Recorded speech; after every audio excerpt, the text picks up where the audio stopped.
nation on the world stage. And when they put on the glitz, it's the kitchens that keep the cogs turning. An army can't fight on an empty stomach, and a monarch can't rule without having some food. It's the engine oil for the engine that is the British royal family. We open the door on life in the royal kitchens and get the inside scoop from the royal chefs. Working for the Queen was amazing. Cooking for kings and queens and presidents. They reveal the do's, finger sandwiches, cut into 4, minus the crust, and don'ts. You try and serve strawberries to the Queen in January and it's off to the Tower. You're really in trouble. Of serving Her Majesty, whose private dining habits are not as extravagant as you may think. She eats her dinner off a tray, looking at the television. She likes it.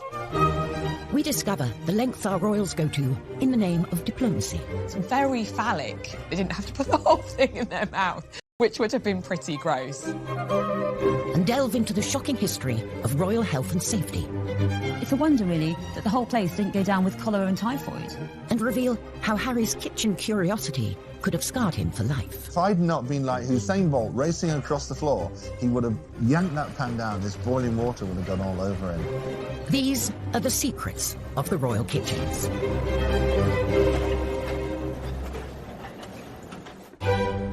Buckingham Palace, the monarch's official HQ and hub of royal engagements. At its core is the kitchen, a well-oiled machine with the capacity to cater on a mind-boggling scale. Every year, the royal family cater for thousands and thousands of people, and just at Buckingham Palace alone, it's 50,000 people every year. They have this convening power. They bring people together. And a lot of the events at which they do that, food does play a key role. This dinner is always an opportunity for us to come together as friends. With so many mouths to feed, it's no surprise that the royal shopping bill is eye-watering. In 2018, the royal family spent £1.6 million on food. That food will be food for garden parties, will be food for guests who are visiting that the Queen is entertaining. It'll be for the tea that she gives the Prime Minister at their weekly audience. It's a huge amount of money, and, most people's weekly shop is, £50, £100 down the supermarket. It is an extraordinarily little sum for the premier monarchy in the world. And for us to have spent so little money on food shows how completely efficient and streamlined Buckingham Palace and Windsor Castle have become. It's the highlight of any state visit, of a visiting head of state to the UK. It's kind of the centrepiece, really. It's a very lavish affair, and preparations will start months before. A glittering state banquet, an occasion fit for the head of state of one of our closest allies. The Queen, of course, as head of state, has a hugely important role in a state visit and a state banquet.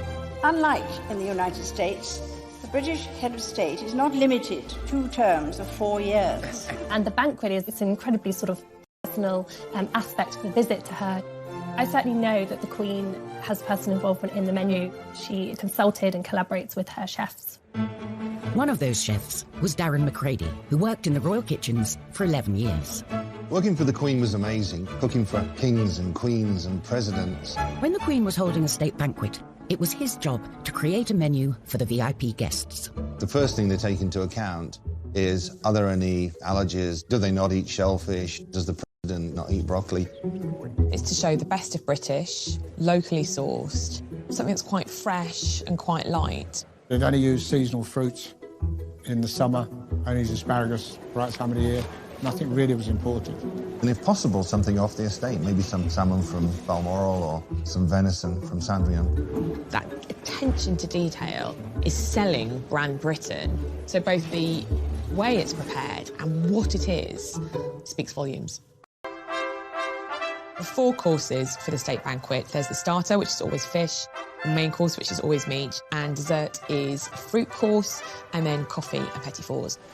Darren and his team had their work cut out, making over 600 plates of food for 170 guests. You started at 6 in the morning, and it was usually 11 o'clock at night by the time you finished. But efforts did not go unnoticed. The reward for all those long hours were 2 miniatures of gin, so you could have a gin and tonic. And that was a thank you from the Queen. When were you supposed to drink your gin and tonic? Not while you were cooking. Before the food is dished up, the table must be laid. The places are measured meticulously. A measuring stick is used. There's 18 inches of space between the centre of one plate and the centre of another. You don't have much space, so you can understand why they try to consolidate each setting. You've got the forks on the left, the knives on the right. The exception to that knife on the right rule is the little bread knife. In restaurants, you're probably used to seeing it actually on the plate, but for state banquets, they've decided to set it above the bread plate like so.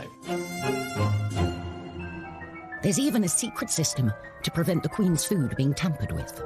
After everything is plated up, a page chooses at random one of the plates to be served to Her Majesty, so that if anyone guest food is served, there are strict rules about how it's eaten. You do not sit down until the Queen sits down. When she starts eating, then you start eating.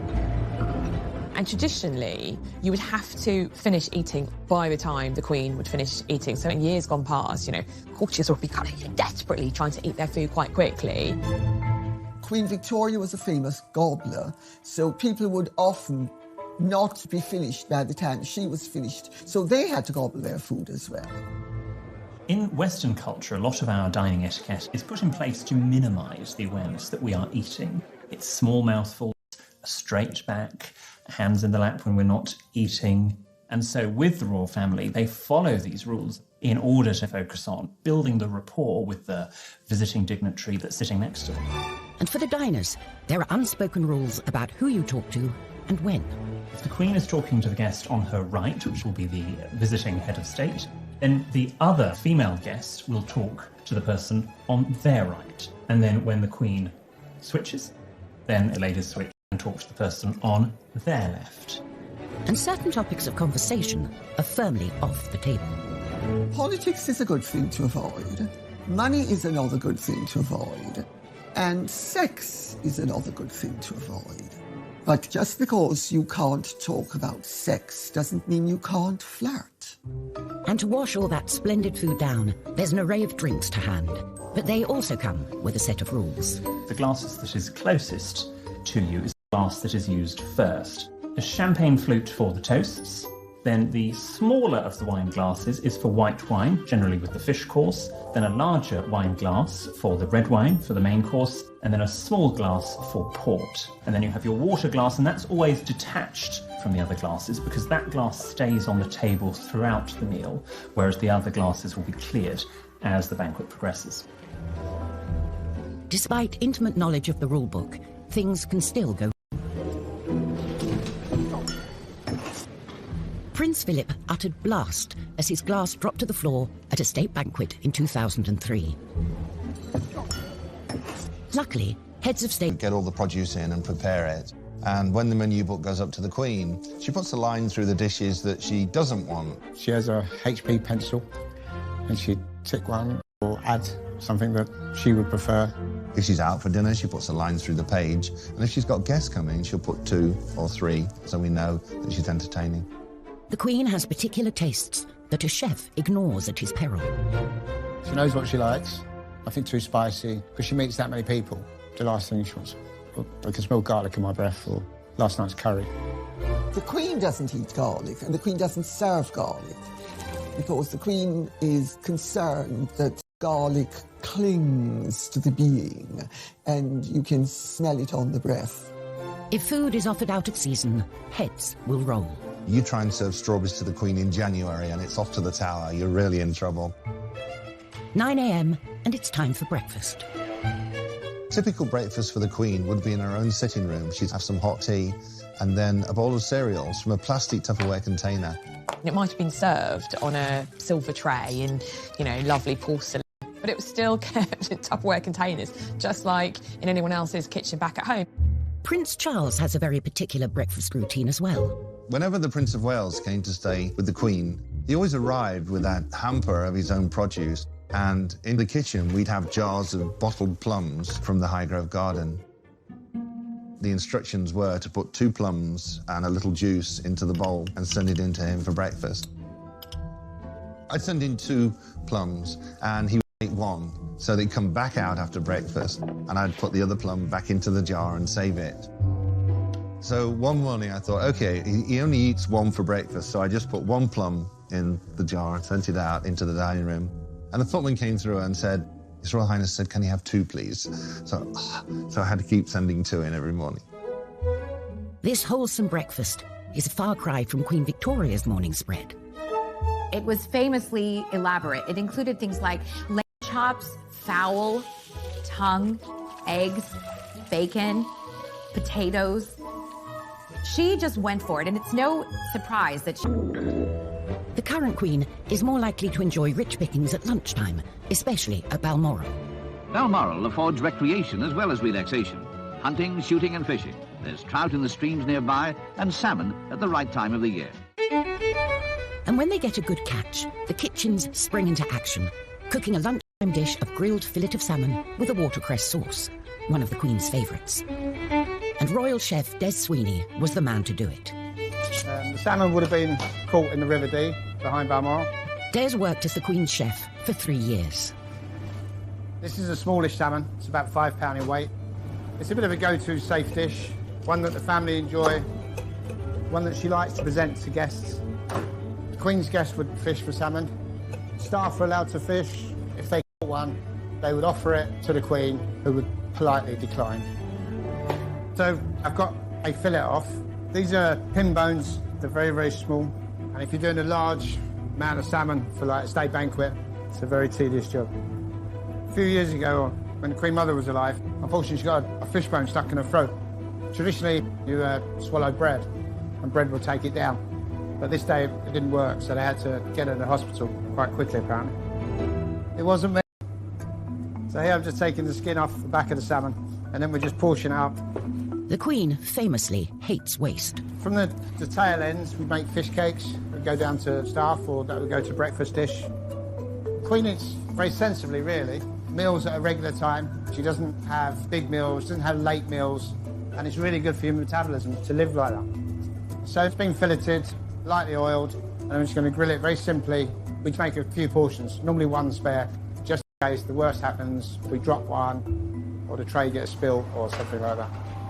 The Queen is particular about sauces, so Des has to ensure it's totally lump-free. Generally the sauce has to be sort of processed so it's very fine. Quite often it'll be strained.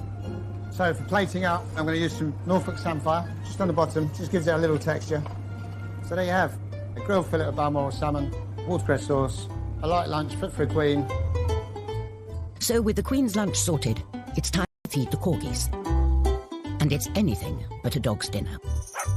They had their own menu. One day lamb, one day chicken, one day beef. And we'd have to make sure that all of the meats we cut into very, very fine dice, a brunoise, so that there were no bones in there, because we couldn't have the royal corgis choking. It's 4 o'clock, and we can reveal the Queen's favourite form of refreshment. The absolute sacrosanct part of the Queen's day, she loves afternoon tea. Can I just have a little milk? Actually, I think it's very instructive that when Meghan, Duchess of Sussex, first met the Queen, it was at afternoon tea at Royal Connection. Catherine of Braganza, wife of King Charles II, brought tea to England from her native Portugal. She drank it daily, and fashionable upper-class ladies flocked to copy her habit. Nowadays, tea drinking, often accompanied by some delicious tidbits, remains a traditional afternoon treat for the royals. Finger sandwiches, so like the cucumber, smoked salmon, cream cheese, into 4, minus the crust. And then you turn them on the edge and you cut the edge off. So they look like little 50p pieces. And that was how they're presented. Scones every day and some sort of small cake. The Queen does have a sweet tooth. Anything with chocolate in. She particularly likes a chocolate biscuit cake, which is made with McVitie's biscuits. And quite a sweet nod in time spent with his granny. Prince William, actually, for his second wedding cake, chose a chocolate biscuit cake to be served alongside the official kind of fruit cake that he had when he got married to Kate, because he remembered this chocolate biscuit cake from having tea with his granny. Even when it comes to sweet treats, the corgis are not left out. She'll often take one of the scones and just crumble it onto the carpet so that a royal corgis can enjoy afternoon tea with her. Another royal who's reported to enjoy an afternoon tidbit is Prince Charles. Although he is said to have rather precise requests. There's a great story about how he likes his eggs at 4 minutes exactly. So the kitchen staff frequently has several pots of eggs boiling so that when he does come in after a day's hunt, there's one egg that's been boiled at precisely 4 minutes that he would like to eat. His head of communications has absolutely denied this story. Often when we hear stories about lavish demands from the royals, sometimes staff are anticipating what the royal might want. He might not even know that there were, 4 different pans of water on the boil with all these eggs being prepared just in case. 7 p.m. It's gin o'clock. When you are the head of state of 16 countries, you might feel the need for a stiff drink. A drink was gin and Dubonnet. On a big function, there would always be gin and Dubonnet on most of the trays, just in case. She'd have to put her hand up and say, "Can I get a drink, please?" When she's off duty, there is reportedly one element of the Queen's private dining that may feel familiar to many of us. She eats her dinner off a tray, looking at the television. She likes it. It's homely, it's cosy, it's comfortable. And to polish off dinner... Most days, there'd be a fruit bowl go up. Queen was a big fan of fresh fruit, especially stuff that was grown locally. And eating fruit has a particular method. Now, this is how the Queen would eat and cut off one end, then we cut off the other end, and then we turn the knife on its side and go into the skin like so, and then prising it open, and then cut a little bit off and eat like so. But there are times when the royals need to pop out for a treat that really hits the spot. It's the best thing I've eaten for a very long time. Can I push you on that? Absolutely. Fast foods were also tempting for the royal princess. William and Harry, they loved pizzas, burgers. They loved me to cook them burgers. I remember coming into work one morning and Nanny had asked for roasted chicken and she wanted lots of green vegetables served with it too. Well, I think William or Harry must have looked at the menu and thought, we don't want that. When I came in the evening, there was a note on my desk and it said, "Darren, please give the boys pizza for dinner tonight, signed Jess." I looked at it and thought, why is this in the writing of a 5-year-old? And then I realised who'd written it. They actually got the roasted chicken. I was scared of the nanny. The boys' love of food nearly got one of them into serious trouble. I was cooking spaghetti bolognese for them. I had a big pan of water on the stove. And Prince Harry came over and I just happened to turn and look and he put his hand up on the pan and said, "What's in here?" And if I'd not been like Usain Bolt racing across the floor, he would have yanked that pan down. This boiling water would have gone all over him. Oh, that was a scary day. The modern royal kitchen is hot on health and safety, but that wasn't always the case. Kate Williams has come to the National Archives to expose a shocking state of affairs. When Victoria turned 18, she became queen and moved from Kensington Palace to Buckingham Palace. But Buckingham Palace had been neglected for 7 years, and almost immediately after the Queen moved in, there started to be complaints about the unholy stink. An investigative scientist was put on the case. What I've got here is this amazing report that was made by Dr. Leon Playfair in 1845. He says that what he's been asked to do is look into the evil complained of and ascertaining the causes which vitiate the air in that building. As he says here, the smells in the palace are so powerful as to produce nausea and feelings of sickness. And I think there had been some perception that perhaps it was the fires or the gas lights that had caused this horrible atmosphere. No, he said, the main evil is the kitchen. He says, I'm reminding you that one of the largest sewers in the world runs unfortunately through the precincts of the palace. Actually, it ran under the kitchens, and if this wasn't bad enough, there are a lot of unsanitary practices in the kitchens, including piling up the rubbish in the dustbins, which were, he says, filled with garbage of a very bad description. And next to them were urinals for the use of the male servants without a flow of water. You can't flush them. And actually, he's really quite rude about the palace. He says, I could not have believed it credible that such an extraordinary instance of scientific ignorance existed in any building in the present day. He cannot believe it. So you've got a potent combination here of rubbish, of unsanitary practices, and of disgusting sewage. They are all eating food in these incredibly unsanitary conditions. It's a wonder entry. They say that Fortnum & Mason is the royal grocer. It was a sweet stall that was a focus for the duchesses.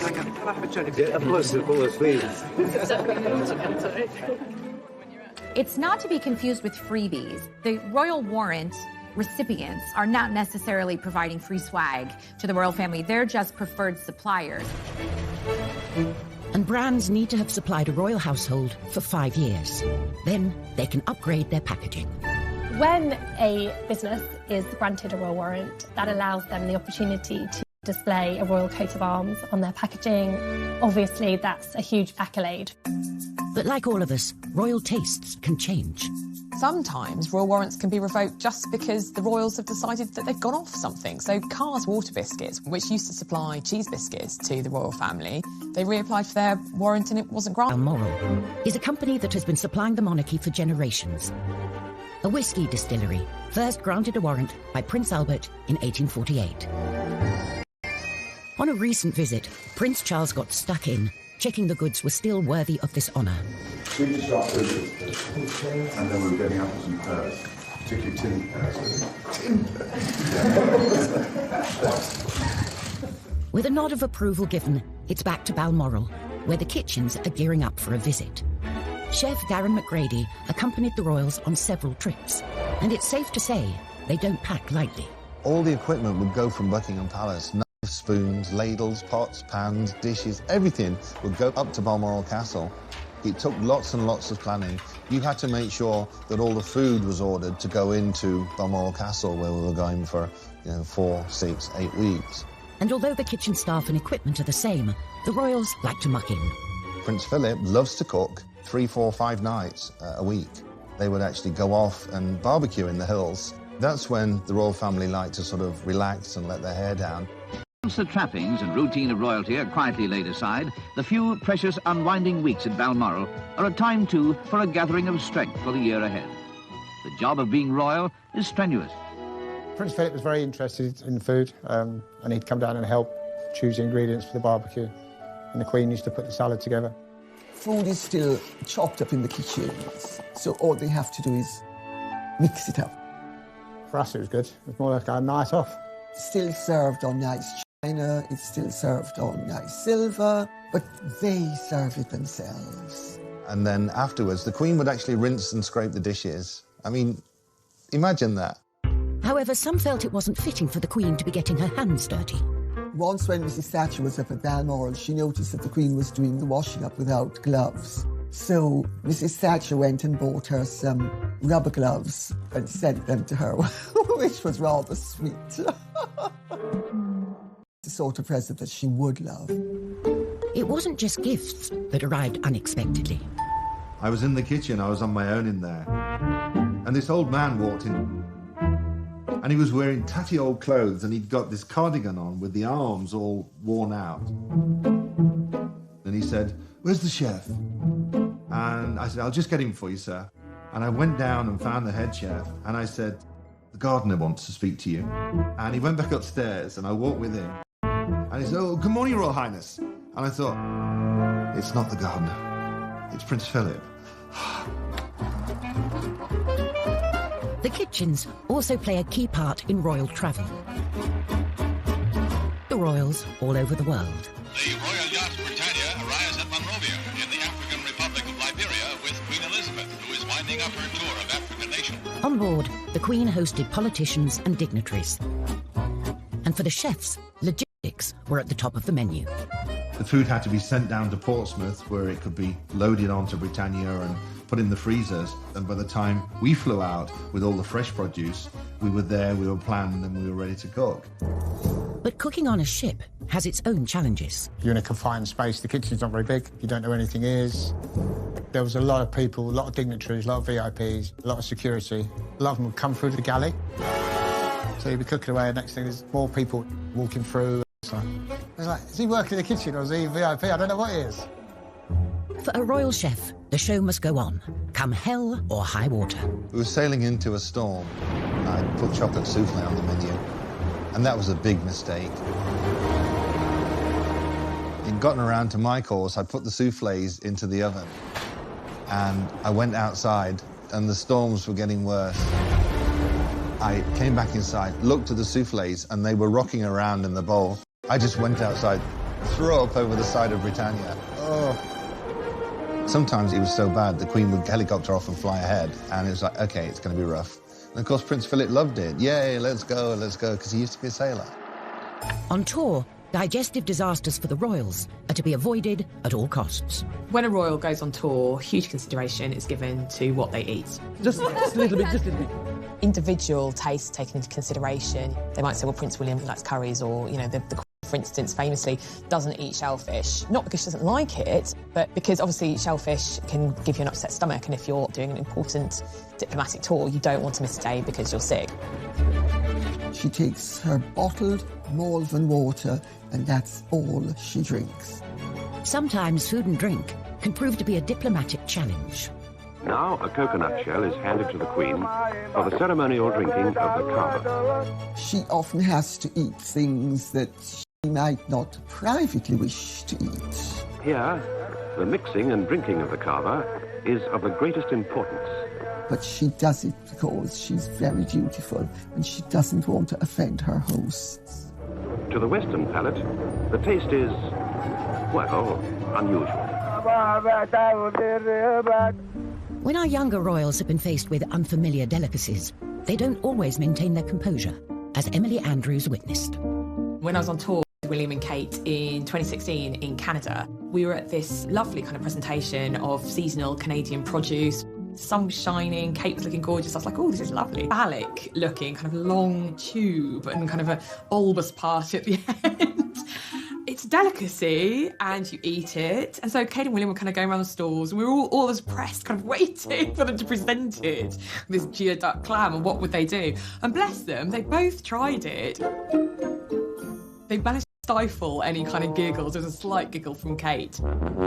So the etiquette there would just be to pick up the food item, have a little nibble, make some polite remark, and then... Before Meghan even joined the royal family, she was making private visits to the women of the Hub Community Kitchen, where women had gathered to cook for the community.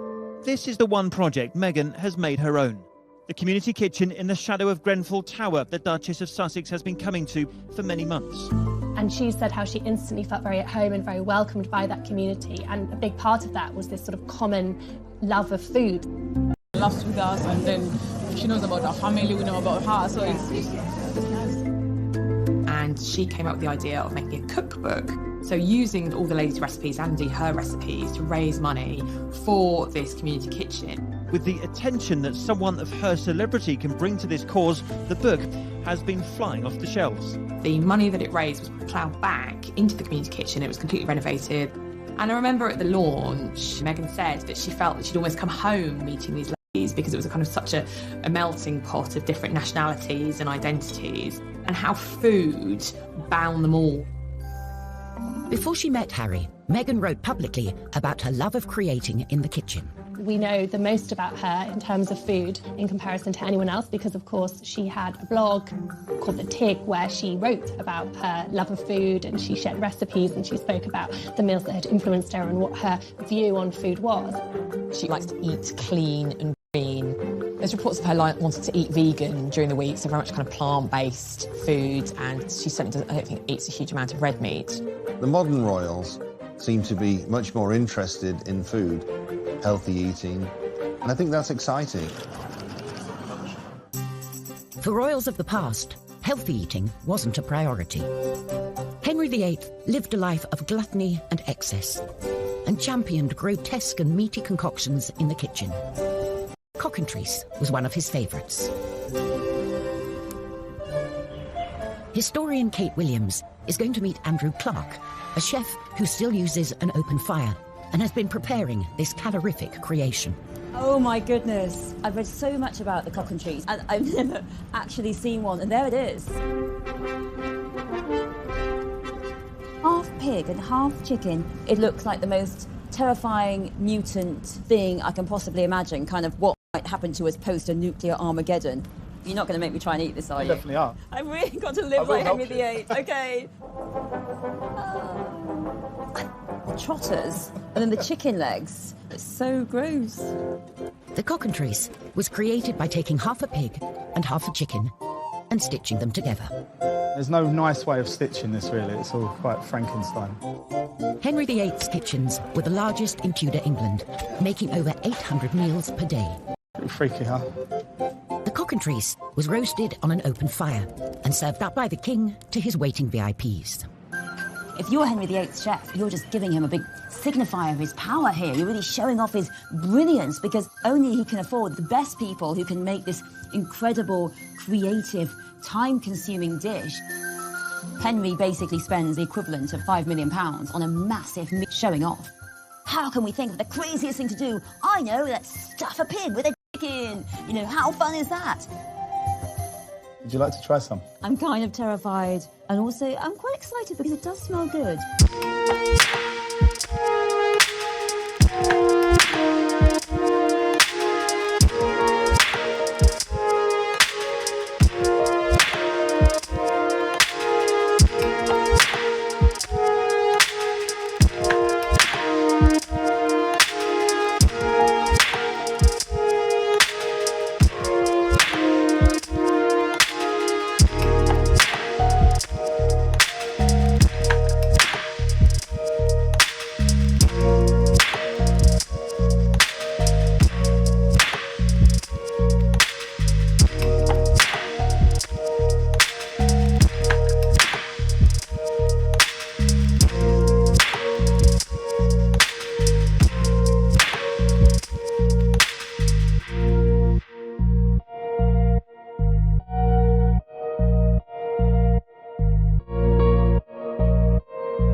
affair, and preparations will start months before. A glittering state banquet, an occasion fit for the head of state of one of our closest allies. The Queen, of course, as head of state, has a hugely important role in a state visit and a state banquet. Unlike in the United States, the British head of state is not limited to 2 terms of 4 years. And the banquet it's an incredibly sort of personal aspect of the visit to her. I certainly know that the Queen has personal involvement in the menu. She consulted and collaborates with her chefs. One of those chefs was Darren McCready, who worked in the royal kitchens for 11 years. Working for the Queen was amazing, cooking for kings and queens and presidents. When the Queen was holding a state banquet, it was his job to create a menu for the VIP guests. The first thing they take into account is, are there any allergies? Do they not eat shellfish? Does the president not eat broccoli? It's to show the best of British, locally sourced, something that's quite fresh and quite light. They'd only use seasonal fruits in the summer, only use asparagus right time of the year. Nothing really was imported. And if possible, something off the estate, maybe some salmon from Balmoral or some venison from Sandringham. That attention to detail is selling brand Britain. So both the way it's prepared and what it is speaks volumes. The 4 courses for the state banquet. There's the